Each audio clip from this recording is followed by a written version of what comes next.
All right. So welcome to the Academic IET, a possibility for Illinois ICAPS.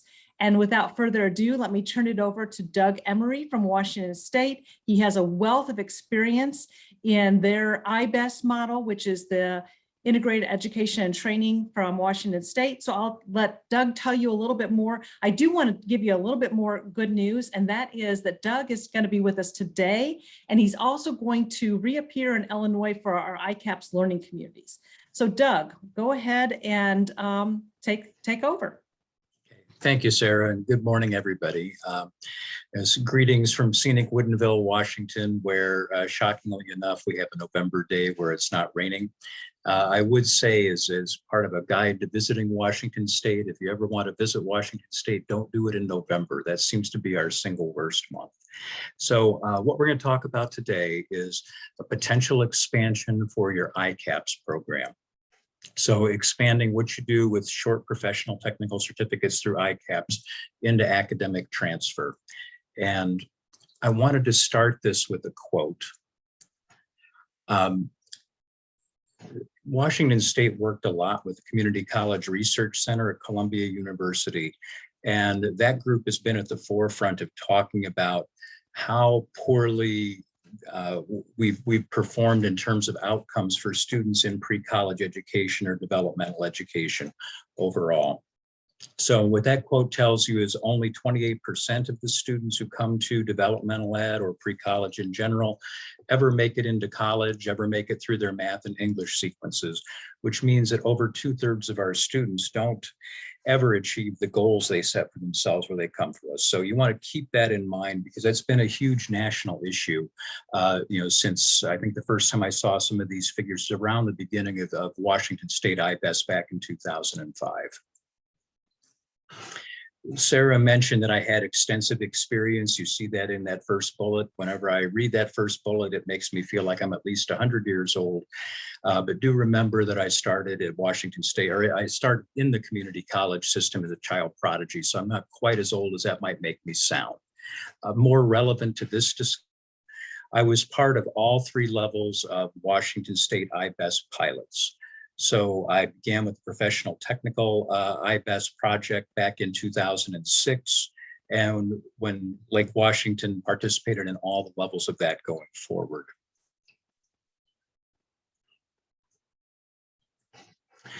If you work in a system for 4 decades, you do come up with some opinions, not all of which are incredibly popular, but these are some things you have to know about my point of view in this as we go in.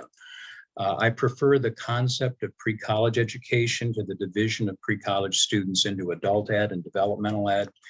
And I prefer that concept because the students are actually, over the years, we've tried to show how they're different, but they're really not. The students come with the same types of skill levels and skill deficiencies. They have the same types of life circumstances. And so you'll hear me use the word pre-college frequently, and that's to talk about students in both adult ed and developmental ed. When I talk about the IET model that I'm familiar with, it's IBEST, and in this case, the academic IBEST. That's the program developed in Washington State. And I'll use Washington State terminology. So I'll talk about quarters rather than semesters and so forth. Not everything from Washington State, I'm sure will port over to Illinois, but I think a lot of it is going to be really relevant for you. That third bullet about experimentation, that's the positive way of saying it. The negative way of saying it is I've managed to experiment and do almost everything wrong at least once. And I hope to save you the issues that have come up when I've fallen into a tiger trap or two in developing all these different models. And then finally, I want to say when I talk about the negative outcomes of pre-college, I'm not in any way trying to denigrate the people who participate in it. If you think about the teaching any pre-college classroom, the level of difficulty of teaching this type of course is off the charts. And it was particularly hard when we were beginning in pre-college, and we didn't really know how to design a curriculum to fit the needs of these students. I know, at least in Washington State, the legislature is always very concerned about the fact that students graduate high school and immediately are placed into developmental ed or pre-college. But when they focus on that, they fail to notice that Pre-college involves a lot more than 19-year-olds who don't do well on a placement test. Your average developmental ed or pre-college course is going to have students right out of high school. It's going to have students who are recent arrivals through the immigration system. It's going to have students who worked at Boeing for 20 years and then came back to try and work on a college degree. So it's a really tough teaching task, and I in no way want to say anything bad about the people who've tried to design this system. In my experience, we've been through 2 or 3 waves of trying to get pre-college right, and here's the big payoff to all of that. In my opinion, the model you're working with through your ICAPS is the system that has the most possibility for success. It's worked everywhere it's been set up, just in terms of student outcomes. So I wanted to commend all of you for being here. You're part of an unfortunately very small group if you're working with ICAPS. The last physical trip that I took pre-pandemic was I got sent back to Washington, D.C. To meet with the Department of Labor and Department of Ed as part of a work group trying to look at how do we improve the uptake rate for integrated education and training models. Because the figure they showed us, and it might have changed a bit, but I doubt it's changed dramatically during the pandemic.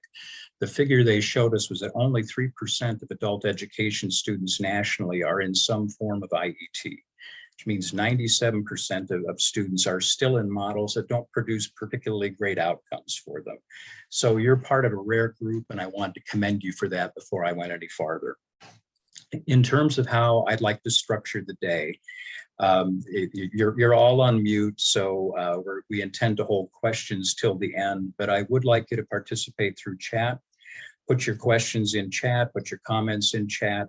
And if Sarah and Kirsten notice anything that needs an immediate response, they'll break in and ask me that question. Otherwise, we'll look at everything that comes in chat after this session, and Sarah and I are going to develop an FAQ based on questions you raise during this session. And again, we should have 10 to 15 minutes at the end of this hour to take some questions you have in real time. So with that, I have a ton of content, and it's going to go by like a rocket ship. I've structured this session so that I'm going to give you a brief review of what happens in an IBEST or IET model. I'm then going to talk about the components of the academic IBEST, follow that up with all the other considerations you have to take in developing an academic IBEST that go beyond the classroom, and then finally talk about the outcomes of this system so far. So to review IBEST just in general, or any IET, the Washington State version is based on 2 theories of change: team teaching and contextualization. Team teaching in Washington State, we mandate that instructors overlap 50% of the time. So your adult education instructor is in the professional, technical, or academic classroom 50% of that time. I think in ICAPS it's 25%, but very similar model. The second theory of change is around contextualization. So your academics are not taught in isolation. You don't have a subject-verb agreement worksheet that relies on random sentences. Every sentence on any worksheet you use comes from some other field. It might come from welding, it might come from psychology, but we contextualize around a set of vocabulary, math problems, and so forth that relate to the field in which the student is intending to get a certificate or degree. And in Washington State, again, at this time, we offer some version of IBEST in every part of the college mission. So professional, technical, developmental education, academic transfer. At Lake Washington Institute of Technology, where I worked until last July, our sequence of program development went something like this. So we began with the first ProfTech pilot of IBEST. I think we did that in business technology back in 2006. In 2006, the outcomes that we saw were so remarkable. We went from graduating 25% of our students to 75%, and we found that consistently. And seeing those figures, my adult education chair and I sat down and decided that anytime there was any available money to increase IBEST across our programming, we would jump on any pilot that came our way. So we were fortunate to have an opportunity in 2010. The Gates Foundation partnered with the Washington State Board in offering a developmental ed IBEST. We designed a math program that was contextualized to programs in the trades. In an interesting way, we sort of flipped the model. So we had the professional technical instructors spend half time in the math class rather than sending the math instructor half time to the professional technical class. And we saw exactly the same results. All of you who work in a math sequence, trying to get students through a math sequence, you understand just how difficult it is retaining them. Well, that had been our all of our outcomes from our math sequences prior, but with this developmental ed IBEST, again, we found that we were having technical students graduated or complete their college level math at a 70 to 80% rate right from the minute we began offering that program. And then finally, we expanded into the last part of the college mission, academic transfer through the academic IBEST beginning in winter of 2012. The benefits of IBEST to students are really clear, and this is a chart we use to show them. In the Washington state system, we use the same NRS levels as Illinois does, and I'm not sure what the Illinois outcomes are, but in general in Washington state, a student will spend 2 quarters in ELL level 4, 2 in level 5, 2 in level 6. They'll take a quarter or 2 of adult basic ed at the end. Then they used to come back at the bottom of the sequence in developmental ed or math or English. And so if you're better at math than I am, you'll notice that a student who goes through a track like that starting in level 4 probably is spending a couple of years in remediation before ever getting to the courses that the student came to us to take originally. In contrast with IBEST, if a student finishes level 5 and qualifies for ELL level 6, they can immediately enter the academic IBEST. They do have some academic remediation to do in the English program, but they're earning college credits in paired academic classes right from the very first day they're in on campus. So huge time savings, and time is money for our students too. And so the opportunity cost is really reduced for students who go through an IBEST program. Now, just to run through some terminology that you're probably, again, familiar with, so I'll go through it quickly. We run our academic IBEST in a learning community setting. So we have contextualized content across 2 academic courses, 1 in English and a second paired course. Those courses are linked. Students from any area of the college can enroll in this program. They have to take both of those content courses. We most frequently pair English with a course out of the communication program, so interpersonal communication or public speaking. And then we also pair that course, and we also have options in psychology. So we offer pairings with general psychology or lifespan psychology and sociology. So those are your content courses.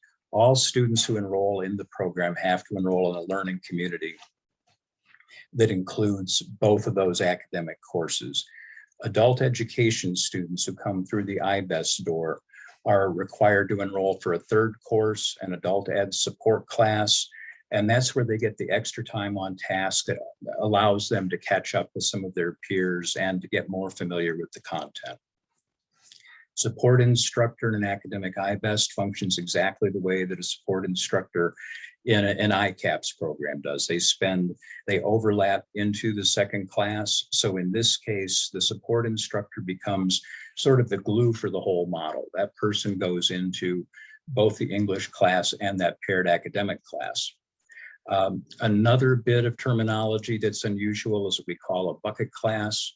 We've spent the last 10 years looking for a term that's a little more graceful than bucket, but we haven't found that yet. A bucket class is a multi-level English course, and those numbers on the screen there refer in Lake Washington to low developmental, high developmental, and college transfer. And all those groups are in the same classroom at the same time, and the students have the opportunity to accelerate. So they can, if they begin at English 93, They frequently finish through English 99 in one quarter. They very, very rarely can finish all the way through English 101, though it has happened once or twice. And then finally, block scheduling. We try to make these programs as convenient for students as we can. So we align the courses back to back in one-time blocks, so students don't have to come back 5 days a week to take multiple courses on different days. In situations like the evening program, where the hours are really pretty tight, we do add some hybrid online hours for students so they can gain all the content they need through an online hour too. And with that, let's go ahead and take a high-level look at the academic IBEST.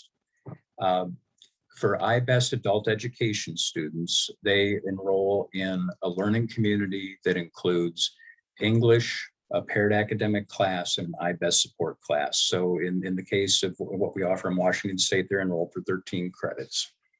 The class includes students from upper level adult ed to college transfer level. So it's not just IBEST students, it's students who come through the college placement test and place into developmental education or into college transfer.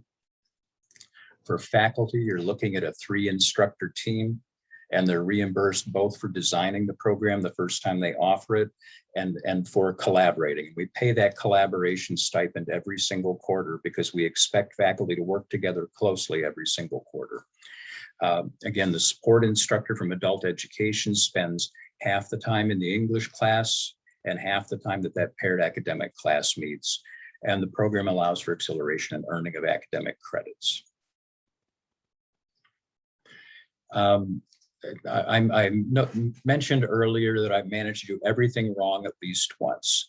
And one thing that my experience with IBEST has really taught me is the faculty team in all your IBEST models is critical. If you have a great faculty team, this model almost invariably works. If you have a faculty team where the faculty haven't met, they don't like each other, they don't sit down for weekly meetings, this program can be semi-disastrous. And the first time I offered the academic IBEST, I paired up 2 faculty who decided it wasn't important that they ever met prior to the quarter going on. And when they did meet, neither one of them would give design. Turned out they didn't like the top of that. So after that, we tried to get faculty together as much as we could in advance of the quarter starting, so that 10 hours per instructor to redesign your curriculum and design it as part of a learning community.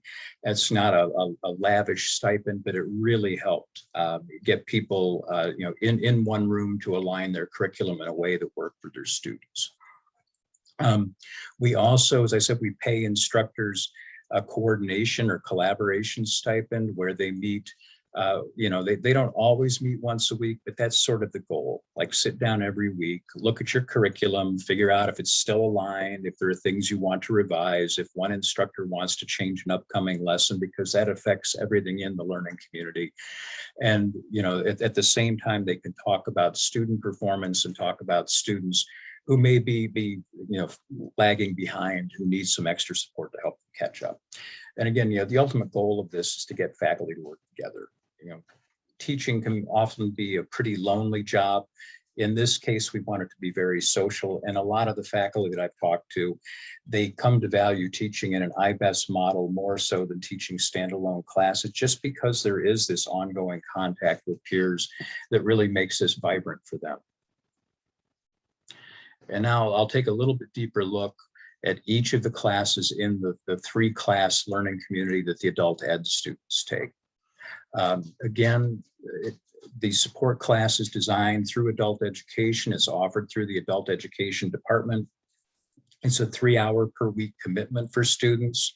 Usually, not always, it's the first course that the students have in the learning community per week. At Lake Washington, we enrolled not only IBEST adult education students, but international students in there as well. The international students, we kept them separate through coding, because of course there's a tuition issue there. The adult ed students don't pay anything for their support class. The international students had to pay their standard tuition. But we wanted to enroll the international students in the IBEST learning community for the same reason that we wanted to get our adult ed students in there. It got them through their pre-college coursework quickly. The topics were often really relevant to them and helped them catch up on things they might have missed if they'd been plunked directly into college or kept in an ELL sequence instead. All of you teach a support class in ICAPS. You know that you don't want to have too much of a plan for your support class because student needs vary. But what I've found is, really good support instructors, they have sort of a mix of large group activity and small group or individualized activity. What the better instructors did was they used that large group time to talk about,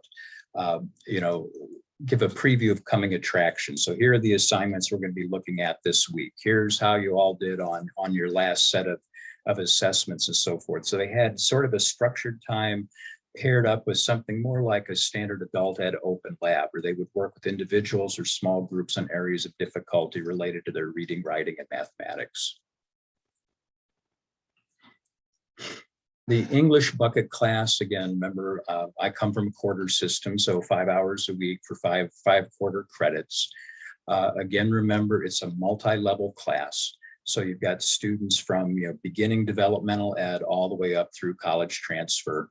And this program enrolls colleges or students from all parts of the college. So we have, students who came through college placement, students who came through international ed, and students who came through adult education. One question that I often get is, since I'm teaching 3 different levels of English, or I have students enrolled in 3 different levels of English, do I tailor my curriculum and have 3 different lessons? And the answer to that is no. The academic IBEST delivers college level curriculum to all students. So the curriculum itself is all English 101. Now, when you think about that, that sounds like it's unfair to the students at developmental ed because they're going to have difficulty, competing with peers who place directly into English 101. But we manage that difference in student skill level through the use of grading rubrics. So we assess students against the rubric, against the course outcomes related to the course that they're enrolled for. So if I'm a low developmental level student placed into English 93, when I write my paper, I write the same length of paper as students in English 101. But then my product is assessed against a grading rubric that aligns to English 93, not a grading rubric that aligns with English 101. And if anyone would like to see this, see the grading rubrics, let me know. I've often presented on this with one of the English faculty at Lake Washington, who did a really dynamic job in terms of putting a grading rubric together. Hers have been a great guide to everybody. So that's one of the things I can hand off to Sarah after this session if you would like to see that. The writing assignments, there's another difference now with the English course. The writing assignments in the English course are not developed by the English instructor. If you think about this as sort of a form content distinction, the English program, the English department has its own course requirements, right? So English 101 has to have a research paper. It has to have 2 or 3 essays of 750 words. So the English department hangs on to those requirements, but the content for the assignments comes from the paired academic course. So what students are writing about aren't topics that are assigned by the English instructor. They're topics that actually come from the paired course in interpersonal communication, public speaking, psychology, or sociology. And then finally, as I've mentioned a couple of times now, students do have the opportunity to accelerate. They can finish multiple levels within 1 quarter. And again, each time since students are paying tuition for this model, each time they accelerate a quarter, they're saving themselves 10 weeks of study and $500 in tuition. So it's a big sales point. And finally, the paired academic class. I've mentioned the areas with which we work. If I were to give you a little bit of advice as to which departments to pair with, I wouldn't waste my time on working with departments that show no interest.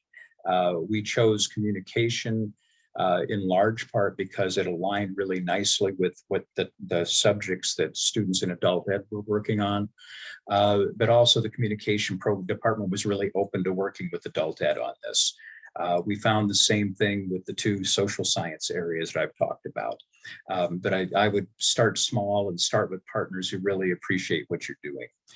Again, this course meets 5 hours a week.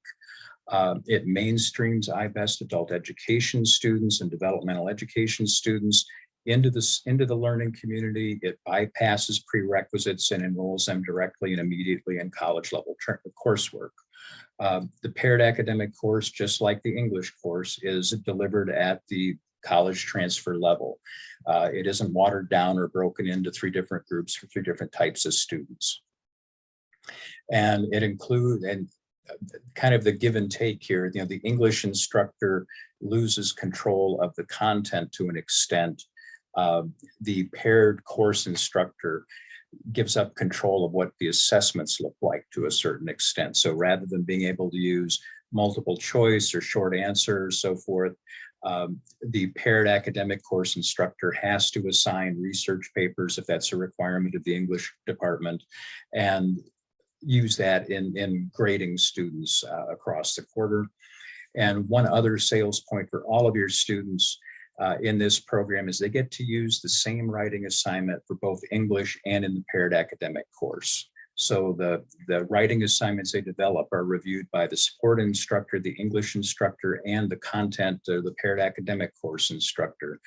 And when the papers are done, they should be top notch because the students have had a lot of time and spent a lot of energy putting them together. And then the student hands in 1 research paper, for example, rather than 2. So that's what the course model looks like. And with this is a bad joke that has more truth to it than you might appreciate right off the bat. When I started with the academic IBEST at Lake Washington, I'd been there 15 years already. I thought I knew everybody on campus, but I ended up meeting pretty much all 300 employees by the time I was done in one way or other. This is a program that involves collaboration and integration across campus. You really got to rely on the campus system to help you make this work. Your most important partnership is going to be with your peer instructional departments. So again, you know, speaking as an adult education instructor, you know, one of the nice outcomes of, I've heard ICAPS and the academic IBEST, the fact that it gives you a lot of visibility on campus. And your most important, you know, peer groups are going to be in instruction. And you have to work with them in 3 different areas. You got to work on modifying your curriculum and updating that, because everybody's got to change what they're doing just a bit to make this happen. You've got to integrate across a number of levels in a number of ways. And you've really got to collaborate on putting a strong teaching team together and providing them with professional development opportunities. Now to look at each of those bullets in a little bit more detail. Contextualization is key to the model. You know, I taught English at all levels for 18 years. My area of specialization was developmental ed, but I never talked to anybody else about what I ought to be teaching in developmental ed. I would choose, you know, 5 essays that appealed to me. I would assign them to students to read and write about. There was no consistency to the topics that students were reading and writing about. Contextualization provides you with that consistency. So, you know, again, you take what was our most popular offering, English paired with interpersonal communication. All the topics that appear in terms of the reading and writing assignments in the English class come directly from interpersonal communication.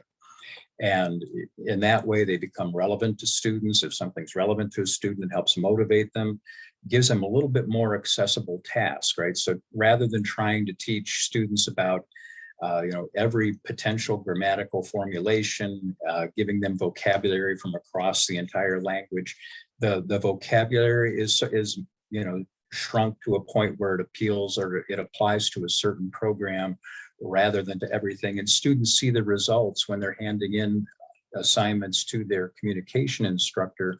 They see that what they're learning in the English class actually applies. So contextualization is huge. Again, you need the buy-off from your English faculty to make sure that's going to happen, because the model doesn't work without it. Integration, like as I said, it occurs across the college with this model. So you're going to have integration across departments. I would consider putting together articulation agreements just so you've got some idea what course in adult ed aligns with what course in English, what course in IBEST, what course in mathematics. And, you know, I'm sure everyone you work with is a lovely person, but if all those lovely people were, you know, kidnapped by aliens tomorrow, it would really be nice to have the agreements you've made that written down somewhere. It just helps with clarity. So, you know, if you're allowing students to take, you know, a certain level of IPES support class that bumps them into a higher level of developmental ed, that's the kind of thing you want to get on paper. If you're allowing enrollment in the academic IBEST to let students short circuit the prerequisite system, that's a great thing to get written down. So collaboration among departments is really important. I've talked a lot about how we realign the courses so they're actually integrated rather than separate units. Also talk quite a bit about instructors. That to me is point one. You've got to have instructors who work well together. And then you have students at different levels. And I have heard comments, when I began this program, I had a number of comments about, you know, how do the students get along? You know, how do international students get along with adult ed students and low-level developmental and college transfer? And we did a number of interviews with students, and we found that the students really valued the experiences they gained from working with one another. And that became a real strength of the model, was the way the students supported one another in this system. Because again, they really form a cadre. They move from their support class to their English class to their psychology class. They're with one another all day, and that peer-to-peer relationship becomes really key for keeping them motivated. Finally, putting the team together, as I said, is the most important part of this, and then supporting the team once you've got them together. I would say that there is no magic bullet for figuring out how a team works. I know sometimes you have contract restrictions on who you can assign, but the faculty who I found were best suited to this are students who are faculty who would tell me how flexible they were. When I would sit down with faculty and say, you were really great at this. Why did you take to this so well? And the person would say, well, I'm flexible. I respond to student needs within the quarter. I like working with peers. I like, you know, improving the outcomes of my course. So I'm willing to change. Faculty who were least suited to this, or the faculty would stop and say, you know what, this quarter my curriculum is perfect. I have it exactly the way I want it. If you've worked in ICAPS, you know things change pretty much every day. And the academic IBEST is no different. You have a range of student needs. You're working with others, so you've got to be pretty adaptable for this. And if you find people who want to adapt and want to do well in terms of student outcomes, they make great choices. It's also really critical to put faculty into as much professional development training ahead of time as you can. Over the last 2 years in Washington State, we just began piloting an online professional development course for faculty. And the best results we've seen from that are when faculty don't sign up for this as individuals, but they sign up for this as teaching teams. Now, that's not always possible, but you can get a team in the room together. You know, that goes a long way to making people appreciate the model and do well in it. In addition to working with instruction, as I said, you better make friends with everybody on campus. Placement testing is key. You know, for one thing, placement testing has been sort of a bugaboo in terms of equity. Because it has not produced equitable outcomes for all of our students over the years. The tests we've used have frequently been substandard. I don't know if Illinois used the Compass test, but 4 or 5 years ago, the Compass test went out of business because it just admitted that it was not a tool intended to place students accurately into levels. So placement can be an issue just in general. But in this case, a good placement system, so students who come through the college door rather than the adult ed door, and they take the local placement rather than the adult ed federal placement, Placement can alert you to which students might be great candidates for your academic IBEST program. And so working with them, figuring out maybe how you could correlate the local testing with the federal testing, that can be a great jumpstart for getting students in the door of your program. Advising is also critical. If you have navigators, that's a luxury. I mean, I was very fortunate to have two that supported our IBEST program. But even if you have navigators, you're going to have students who come through the standard advising process.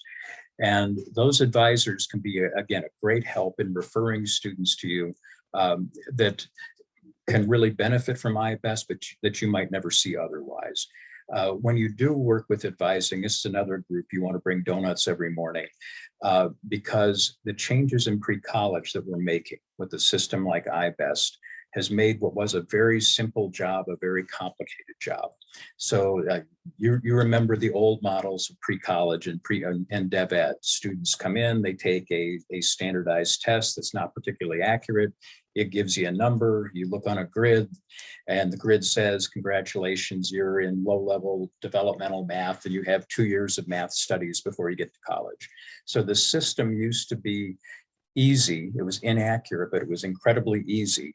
And we're making it much more complicated and much more reflective. People really have to think about what model is going to work best for students. So do recognize that when you're working with your advisors. All these changes are great for students, but they do raise the bar in terms of level of difficulty for your advisors. And finally, if I were to highlight the #1 barrier to students in this model, it's financial aid. So you want to make friends with your financial aid director immediately. You know, Pell doesn't always work. We have ability with we have issues with the ability to benefit. Sometimes your foundation money comes through the financial aid office. So you want to work with the people in that office to try and find every possible source of funding for your students. And those folks are generally really well informed about what those sources are. In addition to those 3 points of contact, I don't know anything about the Illinois payroll system, but in Washington State, our payroll system had a really tough time doing partial course contracts to begin with. So we had to network with payroll and make sure that people who were overlapping 50% were getting paid at a 50% rate rather than getting paid 100% or not paid at all. If you want to ruin the esprit de corps among your recently formed faculty teaching team, one easy way to ruin their morale is to not pay them. So you want to be clear on that. Enrollment services is a really important partner because you're looking at allowing students to bypass your system of prerequisites. You also need to work with them on the acceleration model and how that's going to work, because a student comes in at low developmental level. But if you're going to intend to credit them for high developmental at the end, there's got to be some kind of add drop process in there that credits the student, not for 2 courses, but for 1 course. And that 1 course has to be the higher level course that they've completed. And finally, you want to network with institutional research. One of the things that I did that worked really well right out of the gate was I took a bit of an IBEST grant and offered that to institutional research. And asked them to design a tracking system for students in IBEST that captured some of the things like the acceleration rate, but only applied really to students in an IBEST model. And so, just for a quick example, I asked them, I said, set up an acceleration rate, design a tracking system that shows me how many quarters a student on average finishes within 1 quarter. And the research came back consistently that students were finishing just short of 2 quarters every quarter, which meant they were completing a 3-quarter English sequence in 2 quarters. And that, again, became a tremendous marketing tool for us. And finally, partnerships with marketing. Marketing is key. You've got to figure out how you differentiate your IBEST learning community. How do those sections of English and interpersonal communication and support, how do those show up differently in your schedule than a standard section? One way to irritate a student pretty quickly is to have a student who thinks he's enrolling into English 101 and then gets a bill for English 101 and Psych 101. So you want to work with that. And the very first time I talked to a public group about IBEST, I said the #1 challenge is internal marketing. I think that remains something consistent. You've got to make frequent outreach just to faculty and staff. Again, as you're probably recognizing by now, this is a complicated model. It's really a disruptive change to a system, and everybody needs to be aware of how that system is functioning. Very briefly, because I think we're down to just a few minutes before questions. The challenges to implementation, I think you probably recognized a number of these already. The cost considerations for a student moving from adult ed to a tuition-bearing model, it's an extreme jump. So in Washington State, an adult ed student pays $25 for as many credits as she or he wants to take. Academic IBEST is going to cost that same student a little over $1,000.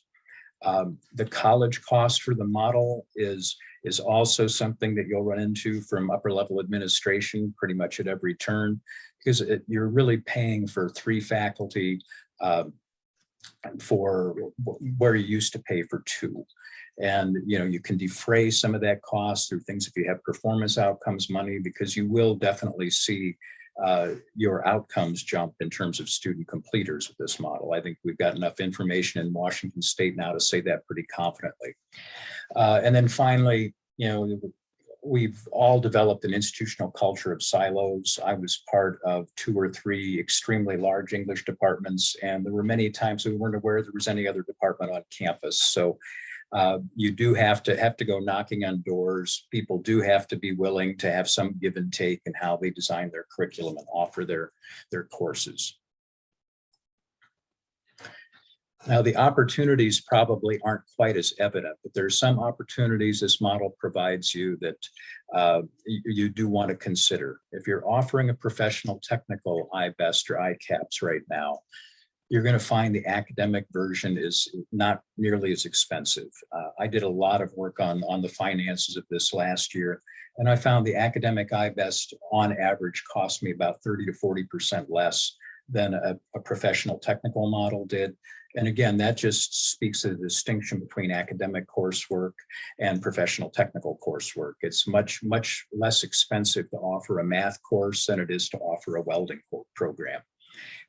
Second benefit of this model is it's sometimes difficult finding enough students who want a professional technical certificate, but it's easy looking across the whole college population to find students who are there for academic coursework.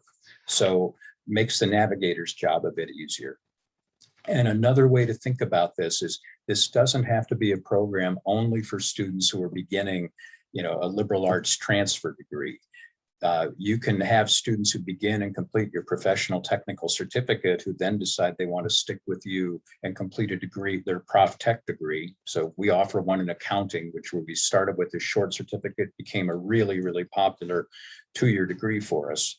But they start in the 3 years of or 3/4 of accounting, and then they finish their academics after that through the academic IBEST. And by that point, they know the department, they know a number of the faculty, and they know the model, and the students do exceptionally well. Now, in terms of outcomes that we've seen, and remember, we started this process back in 2012. And at Lake Washington, we began tracking outcomes right from the very beginning. We found kind of an interesting correlation between student GPA and retention. So we found that student GPA for an adult ed student coming through IBEST was just slightly below what we found for all students, which in itself is remarkable because you think this is a student out of ESL level 6 who's doing nearly as well as a student who places directly into college. But on average, a student coming through the adult ed, through the IBEST program, averaged about a 1/10 of a point or 2/10 of a point below the course average. However, the students completed the program, they completed their degrees at about 3 times the rate of any other population we had on campus. And again, that was consistent across a period of years. Students also began accumulating credits really from the first quarter, and that's what they come to us for. They come to complete college level credits for the most part. And then finally, we found that acceleration rate, which I mentioned before, of about 1.9 quarters completed for every 1 quarter of enrollment. We also had some qualitative outcomes that I thought were really great and really morale boosting for all of us. I had faculty member after faculty member tell me how happy they were to be working with peers they would never have met otherwise. We really got some great synergy having departments work together. The college took a lot of pride in improving student success. About the 4th or 5th year we were running the academic IBEST, my president got sent back to Washington, D.C. I think it was Arnie Duncan at the time was the Department of Ed director for President Obama. And so my president got sent to the White House to receive an award for the IBEST program. And for the next 5, 6, 7 years, she mentioned that to me every time we met. So, doing great things for students makes everybody feel good. And from a student perspective, again, they're getting the content they came to us for rather than a bunch of things we tell them are deficits in their learning. And they get to have some control over the type of programming they take. So it's great for students too. And finally, and this again, if anyone wants to see this study, I'll share it with Sarah. This study from across Washington State academic IBEST students came out just pre-pandemic. So it was put together and we all forgot about it because we were scrambling to adjust to COVID. But a couple of weeks ago, I was talking to our state director of adult ed, Will Durd, who I think some of you know. And he sent me this study again, and we both reviewed it and thought like, wow, this is the greatest marketing we've ever had for the academic IBEST, and the single greatest reason I can think of for adopting a program like this. And it found similar results to those I just showed you from my local college, however, at a much larger scale. So this study tracked almost 11,000 adult education students who went into college. It divided them into 2 groups, those who went through an IET and those who came out of adult ed and tried to complete college on their own. And the first conclusion is students who went through IBEST or IET, this is right in line with everything we've learned about IBEST, they had by far the highest professional technical completion rates of any group on campus. So a student in IBEST will complete some certificate or degree at a rate much higher than anybody else you have on campus.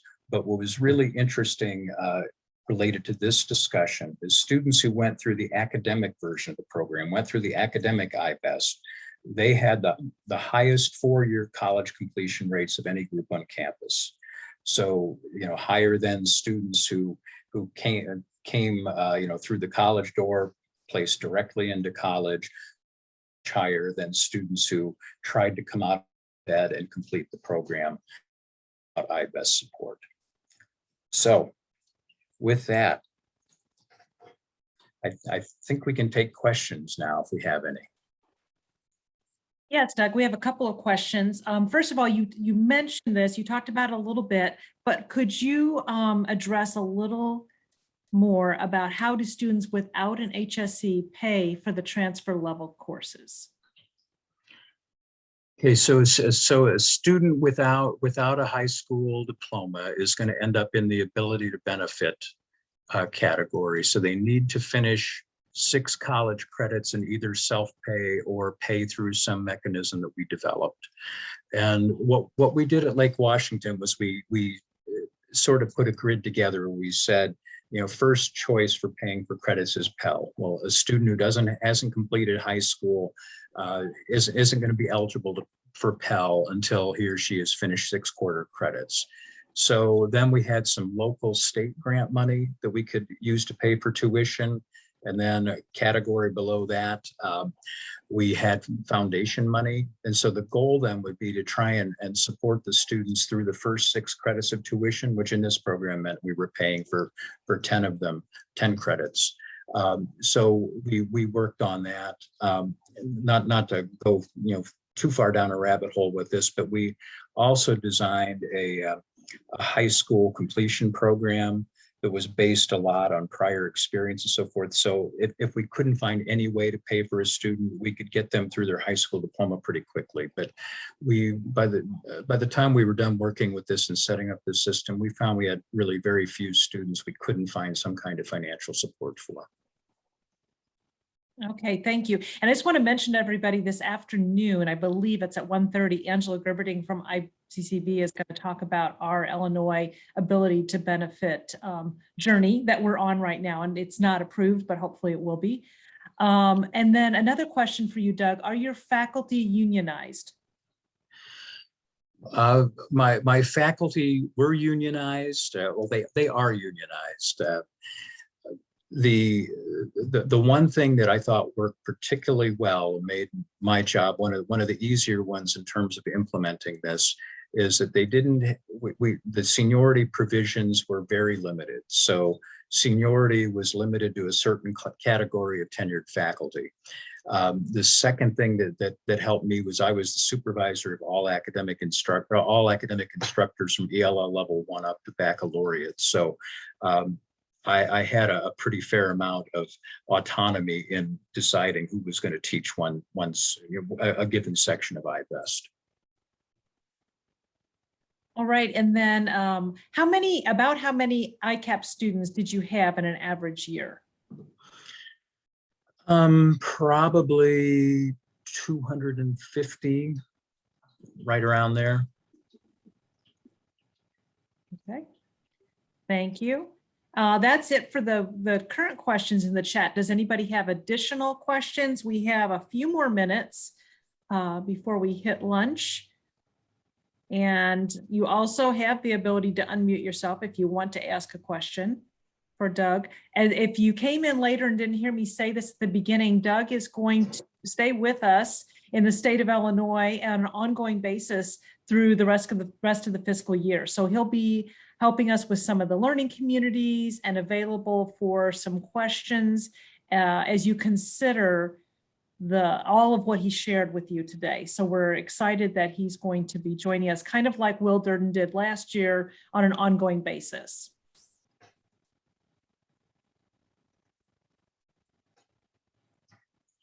I'll also mention that this presentation is recorded and will be available on the Transitions Academy site that Kirsten put in the chat a little bit earlier. It's also where you have been accessing your agenda and getting in.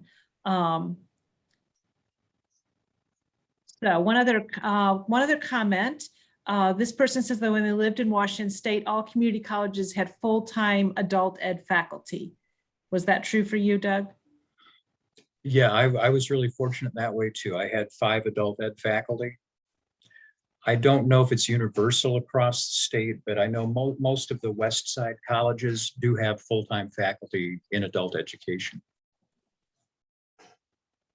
All right, and there you'll see Doug's contact information. Again, thank you for your time today, Doug, and thank you for sharing the model that has worked in Washington State. Some of you that are on here, I know, have been around doing ICAPS long enough that you remember probably visiting Washington State back during Accelerating Opportunity, and Illinois, the IBEST model, made it our own through ICAPS. So thank you for joining us today and considering how we might be able to take this model and make it our own as well. With that, thank you, Sarah. Yeah. Thank you, Doug. If there's no other questions, y'all, I'm going to go ahead and move on to lunch if you want to join one of the lunch sessions. And then we'll be back as a large group at 1 o'clock to talk about diversity, equity, and inclusion in ICAPS and in Bridges. So again, thank you everybody for joining us, and thank you for all of your work. We look forward to seeing you later today. And Doug, we look forward to seeing you in one of our learning communities. Okay, I look forward to it too. So take care, everyone.